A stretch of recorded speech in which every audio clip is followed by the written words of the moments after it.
So today we got a surprise cold front down here in Florida. So there's not much going on.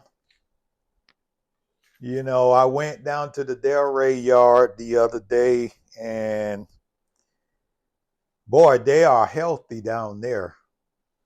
They are very healthy. All three hives are doing beautifully. Check them out. No swarm cells. Uh, The queen's laying space was a little bit getting congested in one of the boxes, so I was able to add two extra frames so the queen will have enough space to lay. So the key for swarming is you want to take away the urge of the bees to start swarming. That's why they say you have to learn bee biology. If you learn how to take away the urge from your bees to swarm, you won't have a problem with them swarming. See, that's the thing. A lot of beekeepers wait till they see queen cells. By that time, it's too late. The bees have already made up their mind that, hey, we're going to swarm. We're going to find a new location. Let's get this thing together. Let's start working on some queen cups and make some queen cells. They start trimming the queen bee down so she can prepare to fly. And by that time, hey, it's too late. You can break down queen cells all you want. The bees still are going to swarm. The key is to stop them from getting in the urge of wanting to swarm. So what I'm doing today, I'm building some frames. As you can see, I got a couple of boxes here. I got my frames. They come unassembled. These are the edges. Here I got the top bar pieces. Yes, sir. And I got my glue, my Titebond too. That's what I use. I broke the top off here, so I got to use a little ice cream scoop to get it out. Well, it's not actually a scoop. It's a little ice cream spoon that I'm using to dip it in. So I thought today what I'd do is just show you how all of this stuff is put together. So these are the frames that I just made up here. And the foundation goes in here. And that foundation has wax on it. And that's what the bees build the comb on. So what I'll do is when I get to the end, I'll put one of the foundations in and let you see what it looked like. Actually, I have one over there in the pile. I'll just pull one out and let you see what it looked like. So let me show you how this is assembled. Now you can assemble this with nails. They send nails for you. I got an automatic air gun that I just shoot it with. So what I do is I just take two of the corners. And if you want to use wire, you can see they come with the holes in them. You can run wire through them if you want to do natural comb. What I use is I use the plastic foundation. So what I usually do, show you my little method, is I'll put two of these together, just glue the top, glue the bottom, put it together, and then I'll staple it together. So I dip my little ice cream spoon in here in my glue, and you got to control it. It'll start dripping. Just rub it along the top in here. Get it in there good. I'll let you see that. So if you look at those ends right there, you'll see the glue. Glue is in there. Glue it in there real good. And then I do the bottom. Just put it together. Turn it upside down. Dip my little glue spoon in there. Scrape it off a bit. And then just take it right there. Rub it like that. Make sure you get it in there good. Go back to this side if they didn't get enough and just scoop some off of there, rub it in there. Really good. So then after I get that going, I take my top bar.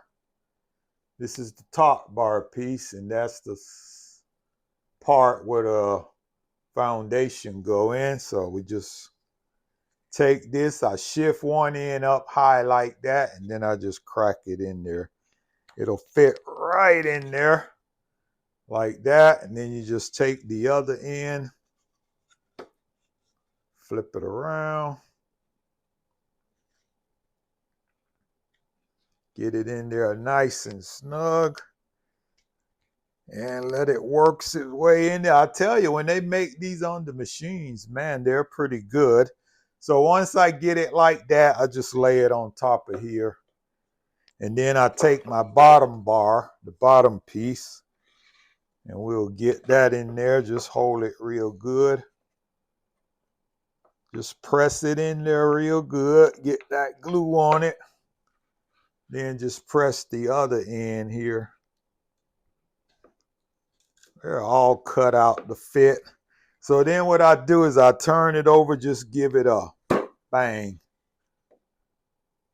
Just make sure everything's in there good. Push it together. All right, then I got my little air compressor gun right here. We'll just take this and pop it in real quick.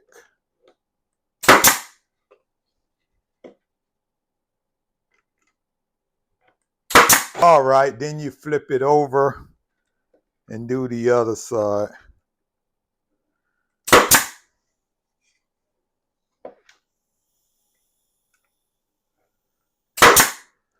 All right, so once you get that nailed in there, there you have it. So this is the frame. This is what I do in my spare time. Now, you can buy these with the foundation already in them. So here's what they look like when you're finished with it. So this is a deep frame, and this is what you use. You can use this for a honey super, but I would use the white foundation if I use this for a honey super, or the yellow.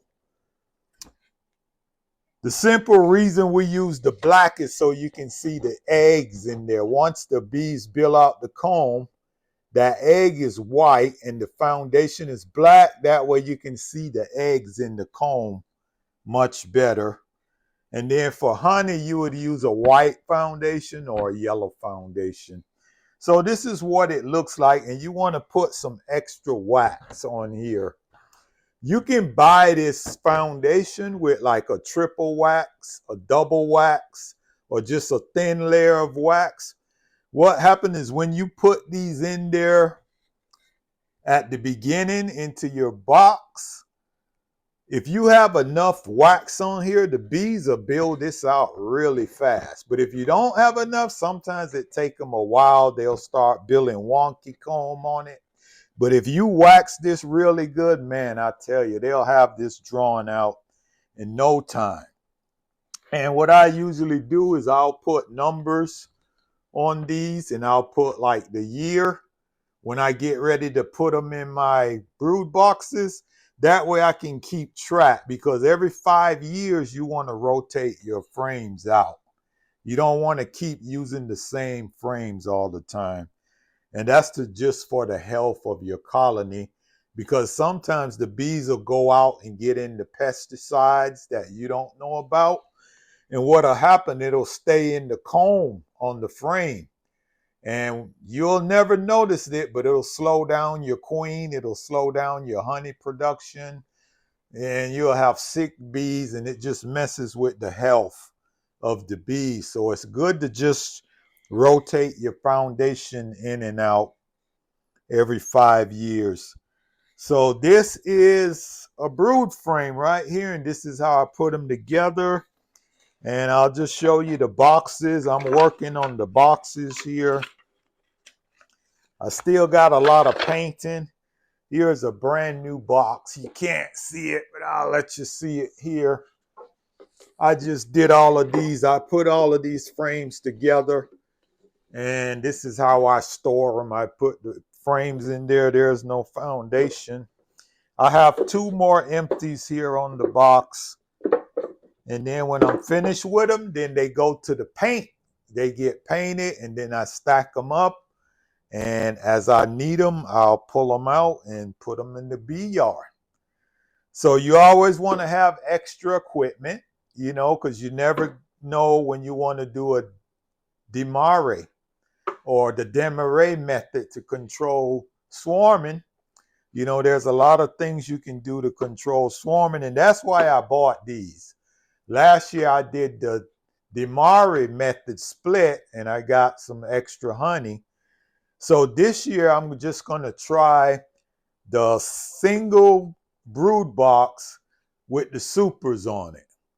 Instead of doing the demarre on that, I decided to just, do some experiments. You want to experiment with your bees and see what works and see what don't work for you. You just can't watch YouTube videos and everything you see people do, you try to do it. And there's nothing wrong, but you got to see what works for you in your area. And that's what I'm going to do. So last year I did the demare method in swarm controlling. And I still end up with about, I think, 2 of my hives swarm, but not that much. It's little swarms. It wasn't a big swarm.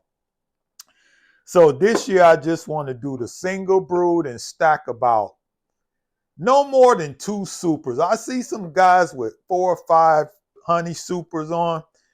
I want to see how my bees do it. I want to give them 1 honey super with the queen excluder on it, see how fast they fill that up. Now, if they speed up and get that fast, then I'll put another one on it. Because I noticed last year I had like 4 or 5 honey supers on my demare split. But what happened, the bees had the honey all over. They wouldn't just concentrate on 1 super. They would put honey in this one. They'd have honey in that one. They'll have honey in that one. They'll have honey in that one. And it take you a long time before you harvest honey. So what I want to do is get them to work on 1 box at a time. So if you just give them 1 box, let them fill that up. When they get it 70, 80% filled, then you throw another one on there and let them fill it. Don't give them a whole bunch of boxes and let them, because they'll just have honey in every box and you won't get 1 box completely done till like way in the fall season. That's what happened to me. I think what they did is I got 1 box out of like 3 or 4. And then I had to wait till like the fall harvest come for them to finish off the other 3. So it's like when the flow was over, I couldn't take the supers off because they still was half filled with honey. So what I did, I just left them on there, and then they actually finished them all when the fall flow started. They finished them all off. So that was a lesson I learned last year now. So this year, I'm going to try a different method and see how they work with that. So just some little ideas and things I wanted to share with you when you get into beekeeping. This is some of the stuff you do in your downtime. You got to scrape propolis out of the cracks and the crevice on the side of the frames. The bees, what they'll do is they put propolis right here on these sides, and they have it right here on the edges where they go in between. And man, you got to scrape all of that stuff off. You got to scrape propolis off of all the frames and get them ready for the next season. But if you don't, what'll happen is when you drop them in there, they stick together, and it's like, man, you're trying to get your hive tool in there to pry them out, and it's so hard to come out. So that's it for today, my fellow beekeepers and newbies coming on board. Just wanted to share that with you. Stay tuned for the next video, and I want you guys to have a wonderful day. Enjoy the beekeeping, make plenty of honey, and as always, peace, love, joy, and happiness. Take care. You have a great beekeeping adventure. Now, for those that stay to the end of, I always have a VIP section at the end of the video. And that's to keep you connected to what I'm teaching. Okay, so here's one of the boxes that I just finished. As you can see, I already painted it white, got my state number on the side. Now here's the key, and you try this and I guarantee you your bees will never abscond out of the box. Now here's my secret. I'm going to share it with you. That's melted wax mixed with propolis. What you want to do is burn that, add a little wax to your propolis, just take a brush and rub it on the inside of your box, your honey supers, your brood chambers. As you can see, I have it all over the box on the inside. Now what that does, it makes the wood, it covers up the scent of the fresh wood. The bees don't like fresh pine. They don't like that smell in the hive. And sometimes you'll see people, they'll say, I put bees in my hive. I just bought a brand new setup. I put it in, I waxed the frames, I put them in, and I went out the next day and the bees were gone. That's because the pine smell overpowered them and they didn't like it, so they left. So here's a little secret that I'm sharing with you. That's why you want to always stay to the end of the videos. Now, all the other people that turned off the video halfway through, they missed this little secret that I'm sharing with my subscribers. I hope this worked for you. Give it a try. Send me some comments and let me know.